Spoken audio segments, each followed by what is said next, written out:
the names of the U.S. residents who then became the presidents and got a view from the White House. What a big window for a bathroom. To Pennsylvania Avenue. George Washington was the first you see. He once cut down a cherry. No, this was a fake story. It was just a fable. President number 2 would be John Adams, and then number 3 Jefferson stayed up to write the Declaration late at night. Not true. He did not write all of them. He and his friends wrote it, like Benjamin Franklin and John Adams. So he and his wife had a great big fight, and she made him sleep on the couch all night. Not true. Not true. Not true.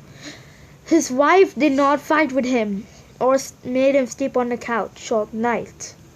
James Madison never had a son, and he fought the war of the... True, but he did by adoption.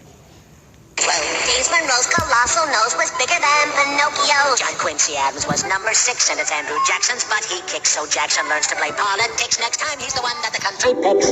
No, that's wrong. It's because at that time, the Electoral College chose Quincy Adams because in the election, Jackson got more popular in electoral votes when Quincy had less, but instead the Electoral College made Quincy Adams the winner.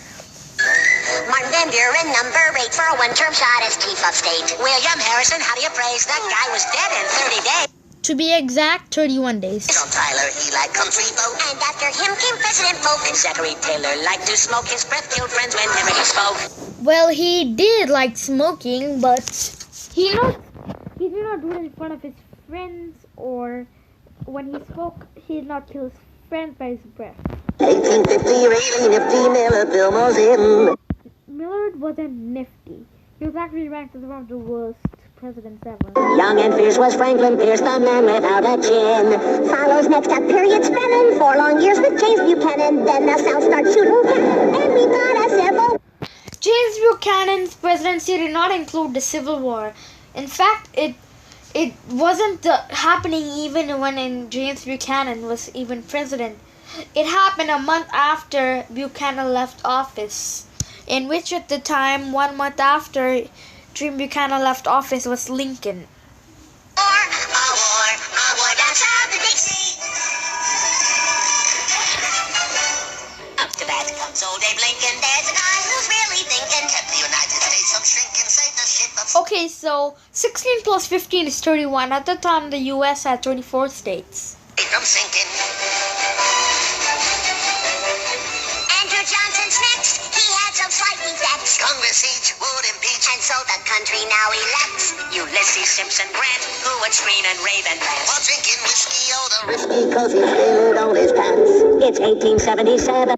Okay, so Ulysses S. Grant did actually like drinking, but did not do it when he was president, and did not beg all the time and acting like a spoiled 5-year-old kid every time. He did it when he was a great general.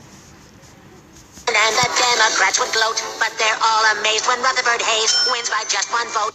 True, he did have more votes and won more vote than the other candidate, but in this picture it said 7 and 8 votes. So at the time there were like 100 something votes.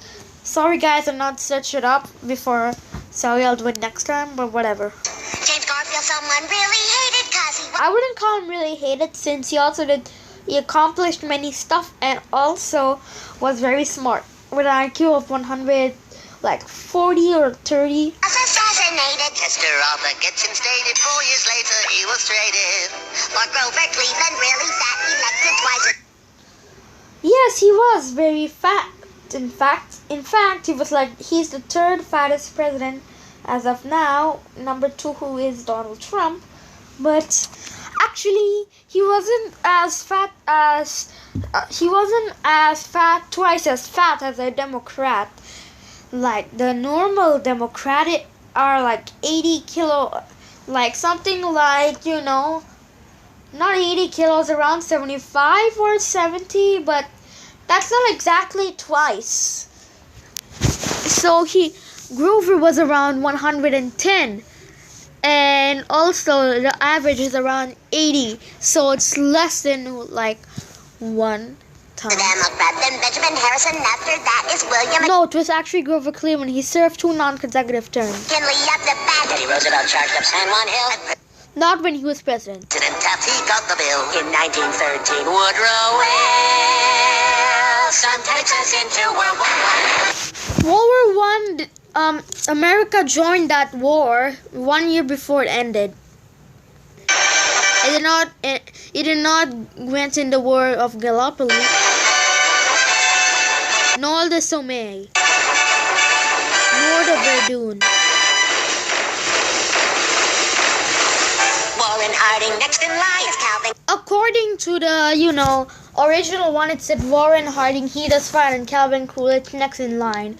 Well, I'm gonna do both. So, in the original one, Warren Harding not do fine. He's ranked as one of the worst presidents ever. And also, Calvin Coolidge for this one, he did not do fine, to be honest. He did, he is blamed, though he's one of the other blames apart from Herbert Hoover to cause the Great Depression.